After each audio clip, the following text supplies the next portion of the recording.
Hi hello అందరికీ welcome back to bay and will. ఇవాళ వీడియోలో ఇంకొక కొత్త హారర్ స్టోరీతో మీ ముందుకు వచ్చాను. ఈ స్టోరీ 2014లో కార్తిక్ అనే వ్యక్తికి జరిగింది. కార్తిక్ వాళ్ళ ఊరు వచ్చేసి హోమ్ టౌన్ ఆంధ్రాలో ఒక విలేజ్.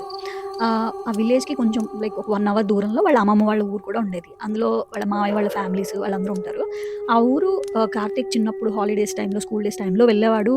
కానీ తర్వాత ఇక ఎడ్యుకేషన్ వల్ల జాబ్ వల్ల సో హాలిడేస్ లేక మెల్లిమెల్లిగా ఊరికెళ్ళడం కూడా తగ్గిపోయింది.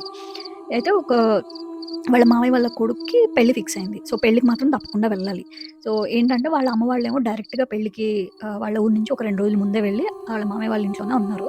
కార్తీక్ మాత్రం హైదరాబాద్ నుంచి పెళ్ళికి ఒక రోజు ముందు రావాల్సుందనమాట.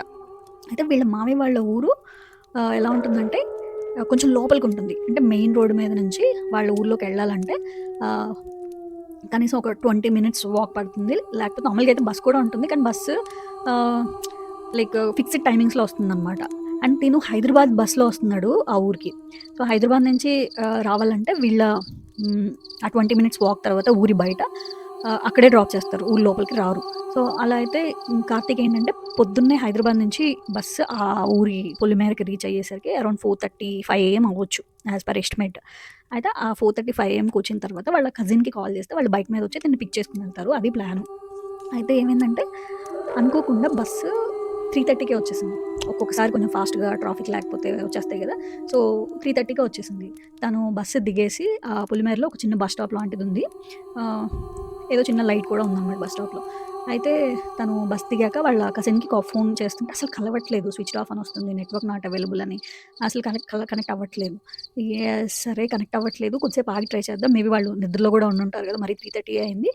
వెయిట్ చేద్దాం. మళ్ళీ కొద్దిసేపు వెయిట్ చేసి కాల్ చేద్దామని చెప్పి బస్ స్టాప్‌లోనే వెయిట్ చేస్తున్నాడు. తను బస్ స్టాప్‌లో వెయిట్ చేస్తుంటే అక్కడ దూరంగా చూస్తుంటే ఎవరో ఉన్నట్టు అనిపించింది. కొంచెం దూరంలో చెట్లలో ఎవరో ఉన్నట్టు అనిపించింది.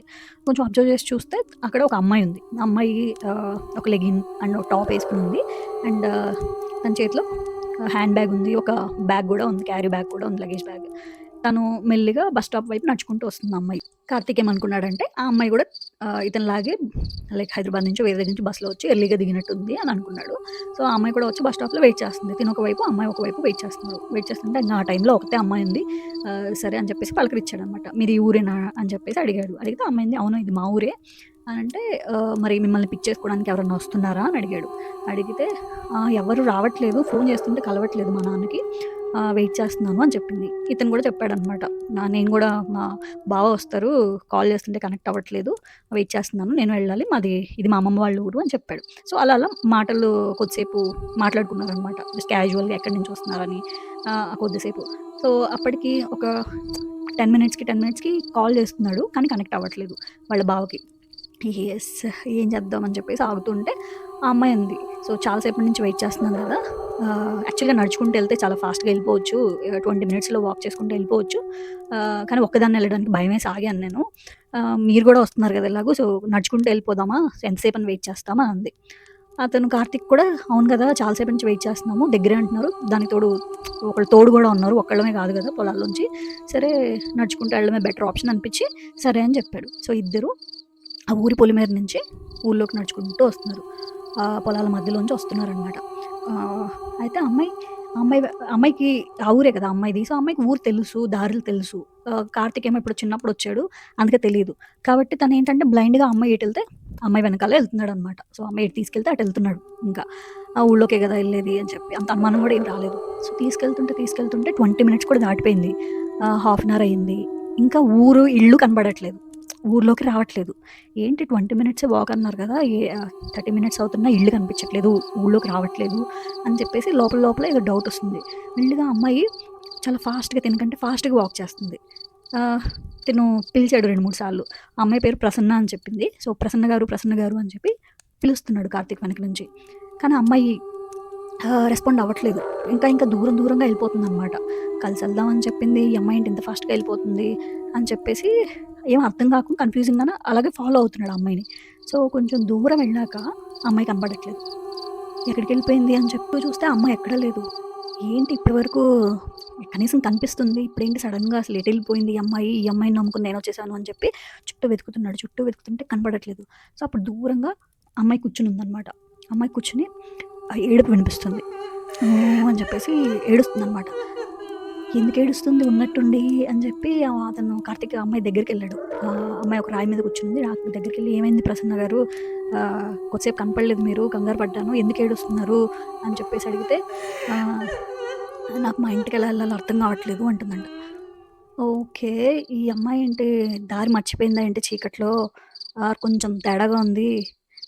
సరే పర్లేదులెండి. మెల్లిగా వెతుక్కుంటూ ఎళ్ళొచ్చు. దానికి ఏడవడం ఎందుకు అని చెప్పేసి తిను మేనేజ్ చేయడానికి ట్రై చేస్తున్నాడు. ట్రై చేస్తుంటే అప్పుడు ఇంగ లేదండి. నేనెంత చాలా రోజుల నుంచి ట్రై చేస్తున్నాను. కానీ మా ఇంటికెళ్ళడానికి నాకు దారి తెలియట్లేదు. ఇక్కడే ఉన్నాను. ఒక నెల రోజుల నుంచి నేను ఇక్కడే ఉంటున్నాను. నన్ను వెతుక్కోవడానికి కూడా నా కోసం గూడా మా అమ్మ వాళ్ళు, నాన్న వాళ్ళు రావట్లేదు. నాకేం చేయాలో తెలియట్లేదు అని అంటుంది. సో, ఇక్కడెలా ఉంటారు మీరు? పొద్దున్నే వచ్చారు కదా! హైదరాబాద్ నుంచి వచ్చారు కదా! బస్సులో నెల రోజుల నుంచి ఇక్కడే ఎలా ఉంటారు? అని చెప్పేసి కార్తీక్ అడుగుతున్నాడు. లాజిక్ ఏం కనిపించట్లేదు ఆ అమ్మాయి చెప్పే దానిలో. ఇంక ఏంటని చెప్పేసి అసలెక్కడున్నాం మనం? అసలు వెతుక్కుంటూ వెళ్ళిపోవచ్చులే రోడ్డు చూసుకుంటూ వెళ్ళిపోదాం రండి నేను తీసుకెళ్తాను అన్నట్టు తన ఫోను ఫ్లాష్ లైట్ ఏసుకొని వస్తున్నాడు కదా! సో, చూస్తే ఫ్లాష్ లైట్ ఏస్తుంటే అమ్మాయి కూర్చున్న రాయి మీద ఇలా జస్ట్ చుట్టూ అబ్జర్వ్ చేస్తుంటే తనకి అది అమ్మాయి కూర్చున్నది ఒక సమాధి మీద అని చెప్పి అర్థమైంది. సో, ఆ సమాధి మీద పేరేముందో తెలుసా? ప్రసన్న. సో, ప్రసన్న ఉంది. ఆహ్, ఏమంటారు జననం అండ్ మరణం డేట్ ఉంటుంది కదా! మరణం డేట్ వచ్చేసి ఎగ్జాక్ట్‌గా 1 మంత్ బ్యాక్ ఉందనమాట. ఈ ప్రసన్న పేరు మ్యాచ్ అయిపోయింది. ఈ అమ్మాయి ఏమో 1 మంత్ నుంచి ఇక్కడే ఉన్నా అంటుంది. ఇతనికి అంటే ఇంకది దెయ్యం అని చెప్పేసి అర్థమైపోయింది. తనకేం అర్థం కాలేదు. ఈలోపు ఆ అమ్మాయి ఏమో ఏడుస్తూనే ఉంది. ఇంకేం చేయాలో తెలియక పెద్ద పెద్దగా అరిచాడనమాట. పెద్ద పెద్దగా అరిస్తే అరిచి ఇంకా పరిగెత్తుకుంటూ వెనక్కొచ్చేస్తున్నాడు. లైక్ అసలు పిచ్చోడిలాగా ఆ రోడ్లెంట, పొలాలెంట అసలు పరిగెత్తుకుంటూ వచ్చేస్తున్నాడనమాట. తనది ఒక బ్యాక్ ప్యాక్ ఉంది. సో, తను బ్యాక్ ప్యాక్ ఏసుకొని ఉన్నాడు. బ్యాక్ ప్యాక్ ఏసుకొని ఇట్లా ఎలా పడితే అలా కాళ్ళు ఎక్కడ పడితే అక్కడ బురదలో అలా అడుగులేసుకుంటూ ఫాస్ట్‌గా పరిగెట్టేస్తున్నాడు. పరిగెడుతుంటే అలా ఫాస్ట్‌గా పరిగెడుతూ పిచ్చోడిలాగా పరిగెడుతుంటే అప్పుడు తనకి ఎదురుగా ఒక బైకొచ్చింది. సో, బైకొస్తే ఆ బైక్ మీద వాళ్ళ బావ ఇంకొక కజిన్ ఉన్నారనమాట. "ఏంట్రా నువ్వు బస్సు వచ్చేసిందా? కాల్ చేస్తే కాల్ లిఫ్ట్ చేయవేంటి? పడుకుని వేరే ఊరు వెళ్ళిపోయావేమో బస్‌తో పాటు అని అనుకుంటున్నాం మేమింకా. టైం కూడా 4:30 అయింది. లిఫ్ట్ చేయట్లేదు" అని చెప్పేసి ఇంక అత్త ఎళ్ళమంటే వచ్చేసాం మేము అని చెప్తే అతను అక్కడ అని చెప్పేసి అటు చూపిస్తున్నాడనమాట. అక్కడ దూరంగా ఇంక వాళ్ళు చూసేటప్పటికి అక్కడ ఎవరు ఈ అమ్మాయి కనిపించలేదు. సరే ముందు ఇంటికి పోదాం పద ఒక్కడివే వెయిట్ చేసినట్టున్నావు, భయపడినట్టున్నావు అని చెప్పేసి ఇంటికి తీసుకెళ్లారు. ఇంటికి తీసుకెళ్ళాక జరిగినంత వాళ్ళ అమ్మకి, వాళ్ళ మామయ్య వాళ్ళకి చెప్పేసా. చాలా భయపడిపోయాడనమాట అసలు. ఆ టైంలో అలా అమ్మాయిని అది చూడడం తనకి చాలా భయమేసింది.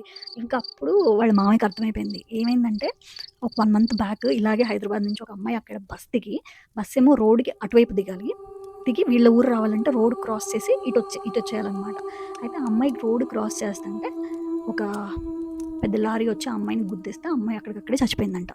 సో, ఇప్పటివరకైతే ఎవరికీ కనపడలేదు. ఇతనికి ఫస్ట్ టైమ్ కనిపించింది. ఇది ఇలా జరిగింది అని చెప్పారు. ఇంక సరే అని చెప్పి ఆ ఊళ్ళోనే ఎవరినో పిలిచి అతనికి తాయెత్తేయించి జాగ్రత్తగా పెళ్లి జరిగిన ఒక 3 రోజులు అతన్ని కనిపెట్టుకొని ఉండి కార్తీక్‌ని. సో, అయిపోయాక వాళ్ళ ఇంటికెళ్ళిపోయి కొంచెం ఏంటది విభూది అవి ఇచ్చి మళ్ళీ హైదరాబాద్ పంపించారు. సో, తనకైతే ఏం అవ్వలేదు. ఏం హార్మ్ అవ్వలేదు. కానీ ఆ ఎక్స్‌పీరియన్స్ అనేది డైరెక్ట్‌గా చూడడము, చనిపోయిన వ్యక్తిని డైరెక్ట్‌గా చూడడము, అంత చీకట్లో అలా అమ్మాయి ఎళ్లి సమాధి మీద కూర్చొని అమ్మాయితో మాట్లాడడము, ఆ ఎక్స్‌పీరియన్స్ మాత్రం అసలు స్కేరియస్ట్ ఎక్స్‌పీరియన్స్. ఆహ్, నాకు ఈ స్టోరీ విన్నాక నేను గూడా హైదరాబాద్ నుంచి మా ఊరు ఇలాగే బస్సులో ఎళ్తా అనమాట. బట్ లక్కీగా ఏంటంటే నేను దిగే టైంకి ఎవరో ఒకళ్ళు ఉంటారు. అండ్ నేనంత లైక్ ఒక్కళ్ళే ఉండే అలా ఎవరు లేని ఏరియాస్‌లో అయితే ఎప్పుడు దిగలేదు. థాంక్ గాడ్ అనిపిచ్చింది. సో, ఇది ఇవాళ స్టోరీ. మీకు కానీ ఈ స్టోరీ నచ్చితే లైక్ కొట్టండి, సబ్స్క్రైబ్ చేసుకోండి. ఇలాంటి చాలా చాలా స్టోరీస్ అయితే మీ ముందుకి తీసుకొస్తాను నేను. అండ్ మీకేమైనా డౌట్ ఉంటే నాకెలా తెలుస్తున్నాయి ఈ స్టోరీస్ అన్నీ అంటే లైక్ నాకు చిన్నప్పటి నుంచి గూడా హారర్ స్టోరీస్ అంటే పిచ్చి. ఎంత పిచ్చి అంటే నేను ఖాళీగా ఉండి నలుగురు ఫ్రెండ్స్ కూర్చుంటే ఏం చేద్దామంటే సరే హారర్ స్టోరీస్ చెప్పుకుందామా అంటాను. అండ్ నేను నా స్టడీస్ అన్నీ కూడా హాస్టల్స్‌లోనే జరిగింది. సో, హాస్టల్‌లో అంటే డిఫరెంట్ ప్లేసెస్ నుంచి చాలామంది ఉంటారు. అండ్ అలా నాకు ఇంట్రెస్ట్ ఉండి నేను అడుగుతూ ఉంటాను కాబట్టి కొంతమంది కొన్ని స్టోరీస్ షేర్ చేసుకున్నారు. నేనైతే ఆ స్టోరీస్ అన్నీ మీతో షేర్ చేసుకుంటాను. అండ్ దాంతో పాటు మీ స్టోరీస్ కానీ మీరు ఎక్స్‌పీరియన్స్ చేసినవి ఈ ఛానెల్‌లో చెప్పాలి అనుకుంటే మాత్రం మీ స్టోరీని నేను డిస్క్రిప్షన్‌లో ఇచ్చే నా ఈమెయిల్ అడ్రెస్‌కి పంపించండి. సో, తప్పకుండా చెప్తాను. మీకు ఈ స్టోరీ నచ్చిందనుకుంటున్నాను. అండ్ నెక్స్ట్ వీక్ ఇంకొక స్టోరీతో కలుద్దాం. Bye bye.